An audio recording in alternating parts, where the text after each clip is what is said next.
నమస్కారం,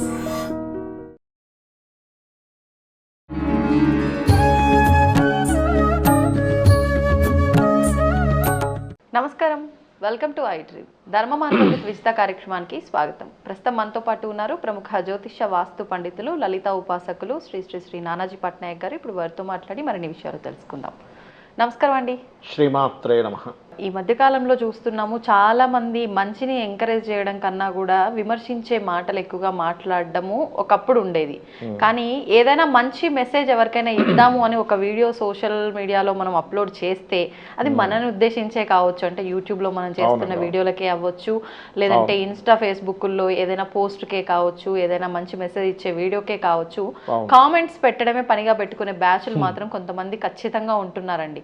మరి వీళ్ళకి పని పాట ఉండదా? ఈ కామెంట్స్ పెట్టడమే పని అర్థం కాదు. అంటే కొన్నిసార్లు అనిపిస్తుంది, ఎవడేం పెట్టుకుంటే మనకెందుకు, లైట్ తీసుకుందాము, పట్టించుకోవాల్సిన అవసరం లేదు అని చెప్పి. కొన్నిసార్లు మాత్రం ఎంత డిస్టర్బ్ అవుతామంటే ఆ కామెంట్ చూసిన తర్వాత ఇంత ఘోరంగా పబ్లిక్ లో ఇలాంటి మెసేజ్ ఎలా పెడతారు అనిపిస్తుంది. కొంతమంది ఆ కామెంట్స్ చూసి అసలు ఇంకా మాకు వద్దు ఈ లైఫ్ అనే నిర్ణయానికి వెళ్ళే వాళ్ళు కూడా కొన్ని సందర్భాల్లో ఉంటారు. అంటే చాలా బలంగా తీసుకుంటారు ఆ మెసేజ్ ని వాళ్ళు. అసలు ఏమంటారు దీని గురించి, వీళ్ళని ఎలా తీసుకోవచ్చు అంటారు? చాలా మంచి ప్రశ్న వేశారు విజిత గారు. నేను ఈ విషయం గురించి మొన్న ఈ మధ్య ఒక ఫ్యామిలీ నన్ను వచ్చి దీని గురించి కన్సల్టేషన్ తీసుకొని ఒక చిన్న అంటే అబ్బాయి ధైర్యం చెప్పాలనే ఉద్దేశంతో వాళ్ళు నాకు దగ్గర కన్సల్టేషన్ తీసుకున్నారు. కామెంట్కి డిస్టర్బ్ అయిన ఇప్పటి ఒక కేసు చెప్తానండి. ఓకే. ఒక ఫ్యామిలీ ఉంది. ఆ ఫ్యామిలీలో పాపం తండ్రి చనిపోయాడు. ఈ అబ్బాయికి 20-21 ఉంటాయి మేబీ. ఈ అబ్బాయి పాపం ఫ్యామిలీని చూసుకుంటున్నాడు. సిస్టర్కి మ్యారేజ్ చేయాలి. వాళ్ళ తండ్రి కొన్ని అప్పులు చేస్తుంటే అప్పులు కూడా తీర్చే పనిలో సీరియస్గా ఒక 20 years ఆఫ్ అబ్బాయికి ఒక అంటే వాళ్ళ ఫ్యామిలీ భారం అతని మీద పడ్డం అంటే ఎలా ఉంటుందో ఒకసారి ఆలోచించండి. చాలా అలాగా ఒక బాధ్యతగా ఏదో ఒక ప్రోడక్ట్ని ఆన్లైన్లో అమ్ముకోవడమనో లేకపోతే ఇంకోటి ఏదో చెప్పడమనో కొన్ని ఉంటాయి కదా, కంటెంట్స్ కొన్ని చేయడం చేసే క్రమంలో కొంచెం పర్లేదు, ఆయన ఫ్యామిలీని తండ్రి చనిపోయినది బాగానే తీసుకెళ్తున్నాడు అనే క్రమంలో సడన్గా అన్నీ మానేసి ఒక రకమైన డిప్రెషన్లోకి వెళ్ళిపోయాడు. వాళ్ళ మదరు నాకు అపాయింట్మెంట్ తీసుకుంది సార్ ఇట్లా ఉంది, మీరు నాకు ఏదైనా హెల్ప్ చేయాలి, మీరు నాకు ఏదైనా మా అబ్బాయికి ఇట్లా డిప్రెషన్లోకి వెళ్ళిపోయాడు, ఇది కారణం అంటే ఒకసారి తీసుకురండి అమ్మా. ఫస్ట్ నేను ఏం లేదమ్మా, అదేం లేదు, కొంచెం మెడిటేషన్ చేసుకోమనండి అంటే అలాగే సార్ మీరు ఏదైనా మోటివేషన్ చేయాలి సరే అని చెప్పని అతన్ని తీసుకొచ్చి ముందుని కూర్చోబెట్టారు. ఎందుకు నువ్వు అవన్నీ పట్టించుకోకూడదు అంటే లేదు సార్ నా వల్ల అవ్వట్లేదు సార్. అరే నేను మంచి కోసం చెబుతున్నా ఒక వీడియోలో కామెంట్ పెట్టేవాడు ఇది పెడుతున్నాడు, ఎవడో ఏదో కామెంట్ పెడుతున్నా సార్ నా వల్ల అవ్వట్లేదు అంటే నేను ఒకటే అడిగా అబ్బాయిని, నేను నీకు ఒక విషయం చెప్తా, ఇది నువ్వు విను, నీకు కామెంట్ అనే విషయం నీకు అర్థం అవ్వాలి. ఫస్ట్ వాట్ ఈజ్ కామెంట్ అనేది నీకు సబ్జెక్ట్ అర్థమైపోతే నువ్వు అసలు దాన్ని పట్టించుకోవు, నువ్వు హ్యాపీగా ఇంకా దాన్ని ఎంజాయ్ చేస్తావు.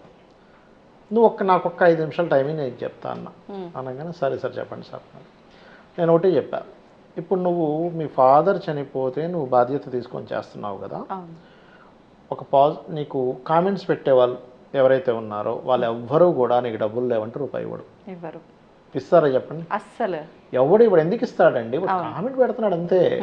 ఇక్కడ ఇంకొక విషయం నీకు అర్థం అవ్వాల్సిన విషయం ఏంటంటే, కామెంట్ పెట్టే వాళ్ళకి నీ మీద పర్సనల్ గ్రడ్జ్ ఏం ఉండదు. వాళ్ళ ఆనందం కోసం కామెంట్ పెడతారు. చదివే వాళ్ళు కూడా వాళ్ళ ఆనందం కోసం చదువుతారు.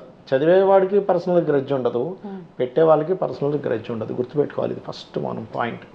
ఇంకోటి ఏంటంటే, ఫస్ట్ మన మైండ్ సెట్ ఎప్పుడూ కూడా, ఇప్పుడు సొసైటీ ఎలా ఉందంటే, ఇంతకుముందు బిజినెస్ స్ట్రాటజీస్ వేరు, ఇప్పుడంతా కూడా ఆన్లైన్లోనే ఉంది.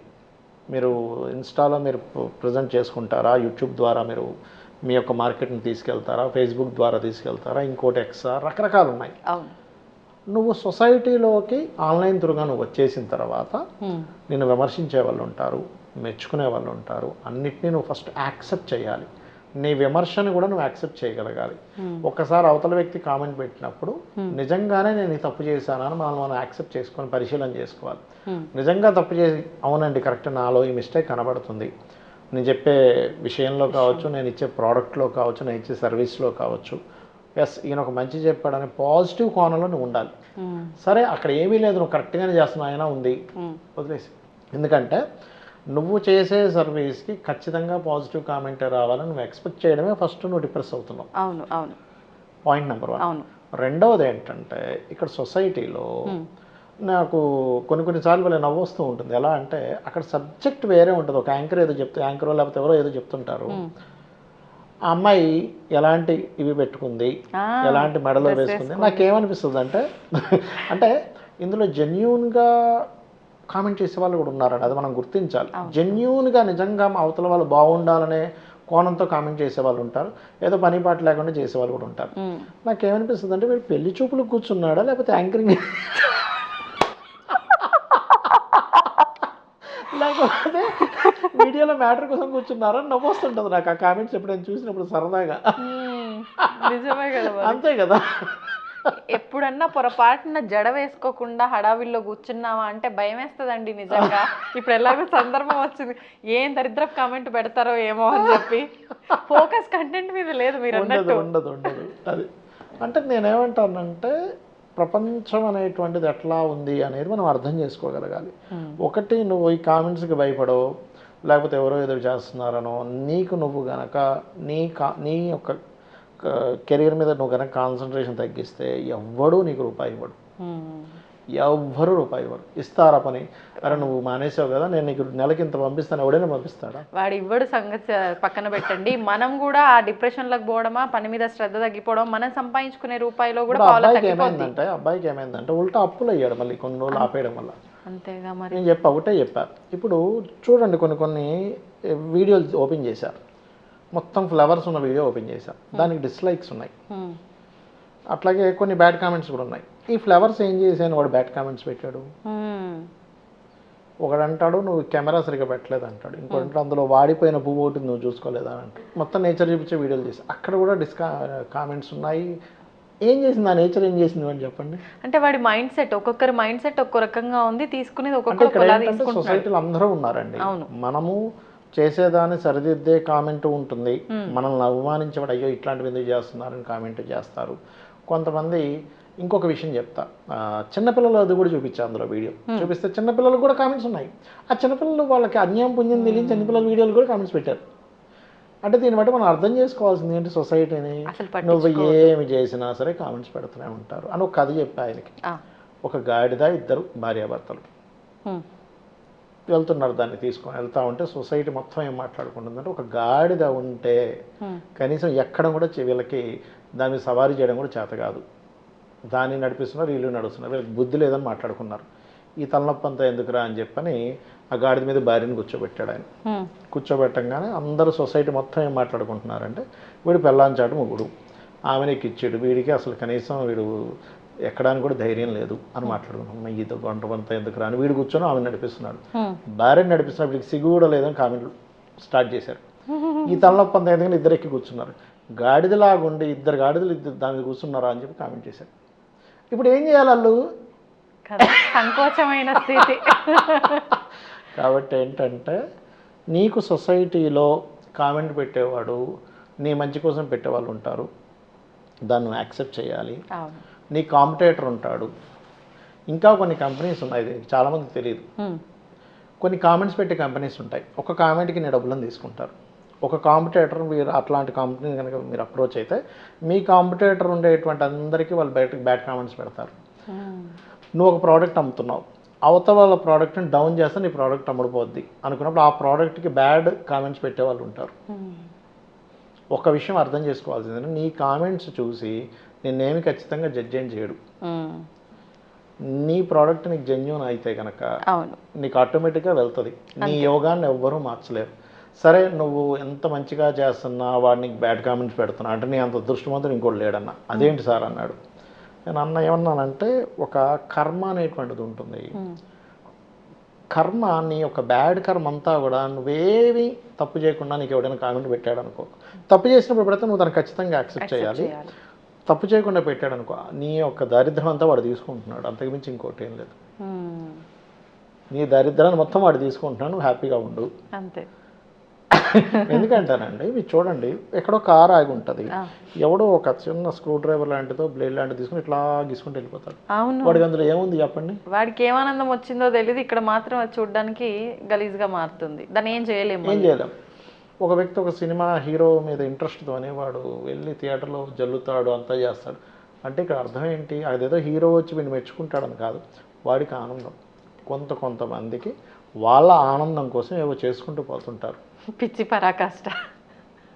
ఇక్కడ ఏంటంటే ఒకటే మనం బ్రెయిన్లో కంప్లీట్గా అర్థం చేసుకోవాల్సింది ఏంటంటే, నీకు నీ మంచి కోసం మంచి కామెంట్ పెట్టేవాడు ఉంటాడు, నిన్ను విమర్శించి నిన్ను సరిగ్గా చేసే కామెంట్ కూడా అందులో ఒకటి ఉంటుంది. నువ్వు దాన్ని యాక్సెప్ట్ చేయాలి.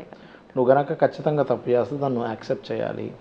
తప్పు చేయని వాడు ఎవడైనా పెట్టినా సరే నువ్వు దాన్ని వదిలేసేయాలి, లేకపోతే నీ కర్మ వాడు తీసుకుంటున్నాడు అనుకోవాలి. ఎందుకంటే సొసైటీలో మనం రోడ్డు మీద వెళ్తున్నామండి, ఒక తెల్లగా ఉండే మంచి పంది పిల్లపై బురదలో దొర్లింది, మీరు బాధపడుతూ కూర్చుంటారా? అది పంది నేచర్, అది అంతే. మీరు దాన్ని బాధపడుతూ కూర్చుంటే ఎట్లా? అంతే కదా. అర్రే తెల్లగా ఉన్న పండి ఇట్లా బొరుకుతుంది ఏంటో అనుకుంటావా? అనుకోం కదా. అట్లా ఉండాలన్నప్పుడు అప్పుడు ది రియలైజ్, అబ్బాయి బాగా రియలైజ్ అయ్యి మళ్ళీ స్టార్ట్ చేశాడు. అంటే ఏంటంటే ఇప్పుడు నేను ఈ చెప్పేది ఏంటంటే, స్ట్రాంగ్ పీపుల్ ఉంటారండి, వీక్ పీపుల్ ఉంటారు. వాళ్ళు ఇవాళ రేపు సొసైటీ ఎంత సెన్సిటివ్గా తయారైందంటే, కొంతమంది చాలా కఠినంగా ఉంటే ఒకవైపు ఇది పెరుగుతుంది. మార్క్స్ సరిగా రాలేదని ఆత్మహత్య చేసుకునేవాడు ఉన్నాడు, చిన్న విషయాలకే చంపేసేవాడు ఉన్నాడు, చచ్చిపోయేవాడు ఉన్నాడు. కాబట్టి ఏంటంటే కామెంట్ ఖచ్చితంగా మంచి కామెంట్ చేయండి, విమర్శ ఉంటే విమర్శ కూడా చేయండి, కానీ దాంట్లో మీనింగ్ ఉండాలనుకుంటా ఇప్పుడు నేను. కాకపోతే నేనేంటంటే అసలు పట్టించుకోరు, నా పని నేను చేసుకుంటూ పోతా. ఇప్పుడు ఒక మంచి కోసం మనం వీడియో చేస్తామండి. నేను చెప్పేది ఎవరికైనా ఒకరికి అమ్మవారి గురించి చెప్తున్నా, అమ్మవారి గురించి చెప్తే కూడా బ్యాడ్ కామెంట్స్ వస్తాయి తెలుసా మీకు? అమ్మవారి గురించి చెప్తున్నా, వాడికి ఉపయోగపడాలి, ఈ మంత్రం చేసుకో, ఈ నామం చేసుకో అని. ఉపయోగపడ్డ వాళ్ళకి ఉపయోగపడుతుంది, బ్యాడ్ కామెంట్ చేసినోడు చేస్తాడు, మనం తను ఏమీ చేయలేము. అంతే. ఇక్కడ ఏంటంటే ఎప్పుడైతే వాడి ఫోటో, వాడి ఫోన్ నెంబర్, వాళ్ళ ఇంటి అడ్రస్ మొత్తం వస్తుంది, అప్పుడు కామెంట్ చేయడు. వాడు ఎవడో తెలియదు కాబట్టి చేస్తున్నాడు. అవునవును. వాడి లొకేషను, వాడు ఎక్కడ ఉంటాడు, ఎక్కడ పని చేస్తాడు, ఏం చేస్తుంటాడు, వాళ్ళ అడ్రస్, వాళ్ళ ఫ్యామిలీ మెంబర్స్ మొత్తం వచ్చిందనుకో, డీటెయిల్స్ ఎవడు చేయడు తెలుసా. కాకపోతే ఏంటంటే మనం కొన్నిటిని యాక్సెప్ట్ చేయాలి నిజాయితీగా, నిజంగానే మనకు మిస్టేక్ ఉంది చెప్పే వీడియోలో, కంటెంట్లో, ఎస్ ఓకే థ్యాంక్ యూ, నాకు నేను సెట్ చేసుకుంటా అనుకోగలగాలి. ఇట్లా ఉన్నప్పుడు మనం పట్టించుకోకూడదు.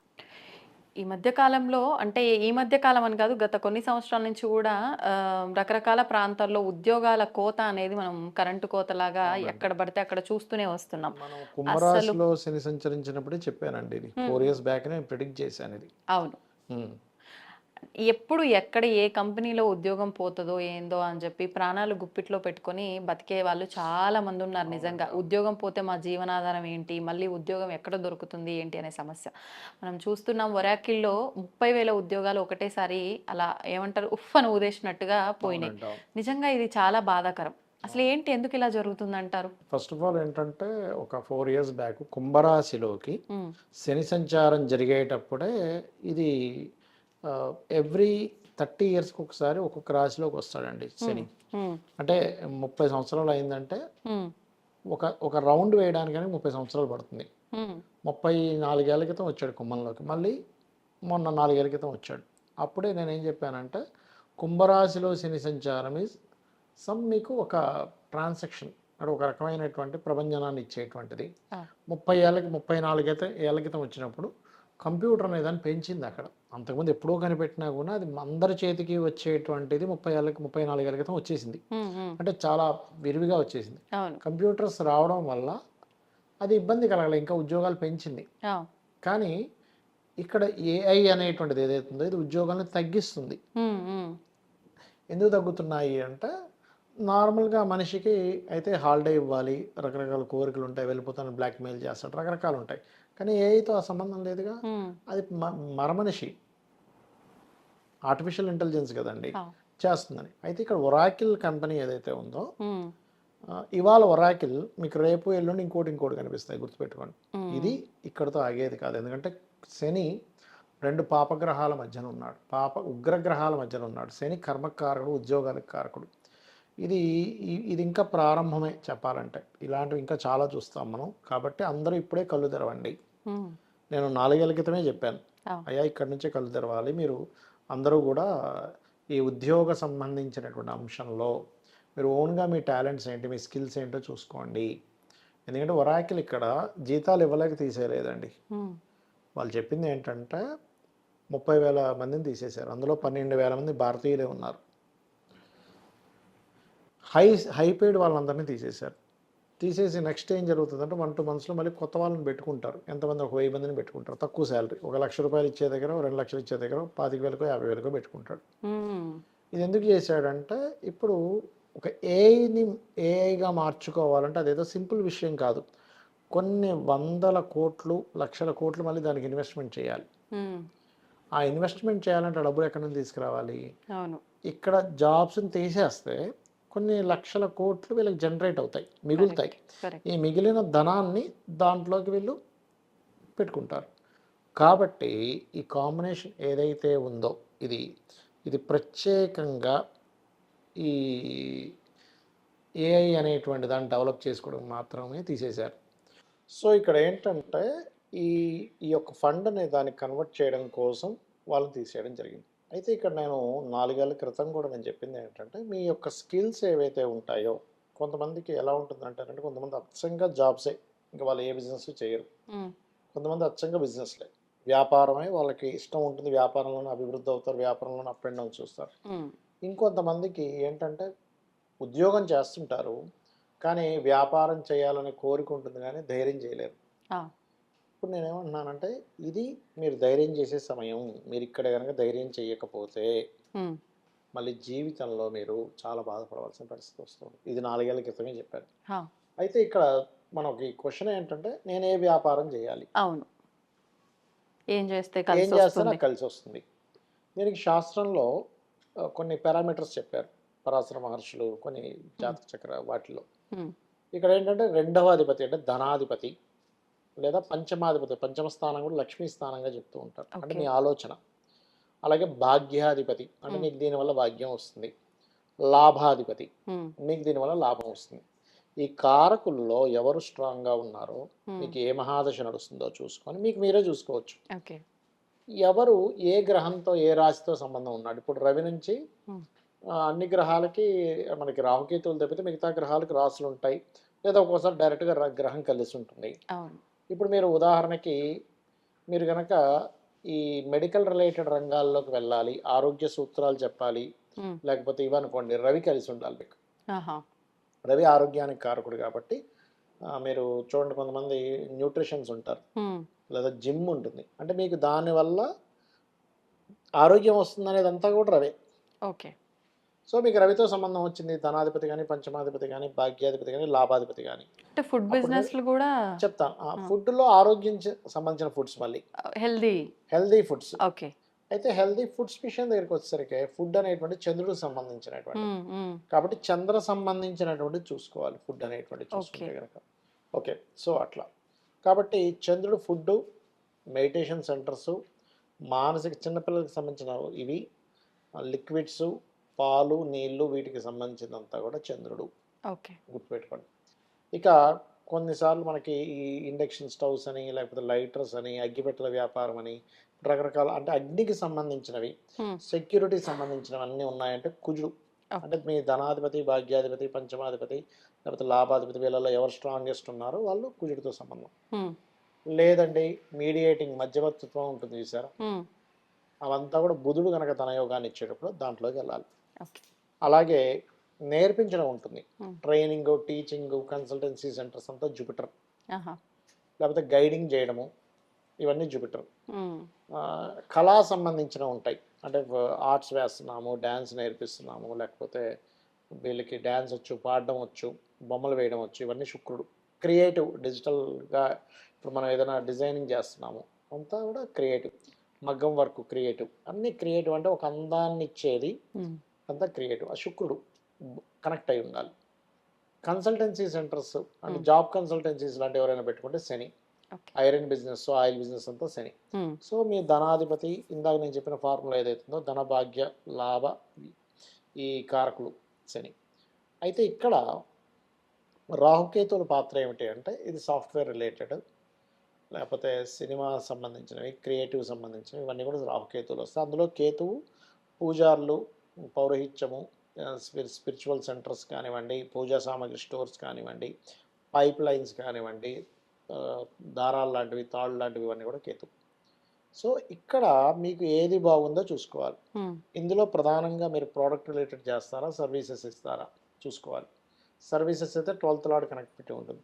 మీరు ఇక్కడ చేసుకుంటే మంచిదా, వేరే ప్రాంతానికి వెళ్ళి చేస్తే మంచిదా అనేటువంటిది కూడా ఉంటుంది. మీకు ఏమైనా ప్లేస్ చేంజ్ ఉంది. ఇంకొకటి మీరు సింగిల్గా చేస్తే మంచిదా, లేకపోతే పార్ట్నర్షిప్ చేస్తే మంచిదా కూడా ఉంటుంది. ఓకే. ఇప్పుడు సప్తమం ద్వారా ధనయోగం ఏర్పడుతుంది అనుకోండి, పార్ట్నర్షిప్పే చేయాలి, సింగిల్గా చేస్తే పనికిరాదు. ఉమ్, అలా కాదంటే సప్తమం ద్వారా మాకు ఇబ్బంది వస్తుంది, ఉమ్, సింగిల్గా చేసుకుంటేనే మంచిది అన్నప్పుడు సింగిల్గానే చేసుకోవాలి. కానీ ఈ రూల్ మళ్ళీ భార్యాభర్తలకు వర్తించదు. భార్యాభర్త కలిసి చేసుకుంటారు, అప్పుడు సంబంధమే ఉండదు. ఉమ్, ఉమ్, జీవిత భాగస్వామితో వేరు, బయట బయట వచ్చే పార్ట్నర్స్తో వేరు. ఓకే. ఇది చూసుకొని మీకు మీరుగా ఓన్గా చేసుకునే సమయం నడుస్తుంది. ఎందుకంటే ఈరోజు ఒరాకిల్ అయింది, రేపు ఇంకో కంపెనీ అవుతుంది, ఎల్లుండి ఇంకో కంపెనీ అవుతుంది. ఎందుకంటే డ్యూయల్ సైన్లో పాపకత్తిరిలో పాపగ్రహాల నడుమ అంటే ఉగ్రగ్రహాల నడుమ శని ఉన్నాడు. ఇది మీరు ఇక్కడ కళ్ళు తెరవకపోతే ఆల్రెడీ 4 ఏళ్ల క్రితమే చెప్పాను, చాలా టైం ఉందని. అవును. ఇప్పటికీ అయినా సరే మనం ముందుకు వెళ్ళాలి, ఎందుకంటే అందరూ బాగుండాలనే ఉద్దేశంతో మనం ఈ వీడియో చేయడం జరిగింది. అవునండి. ధన్యవాదాలు. శ్రీమాత్రే నమః.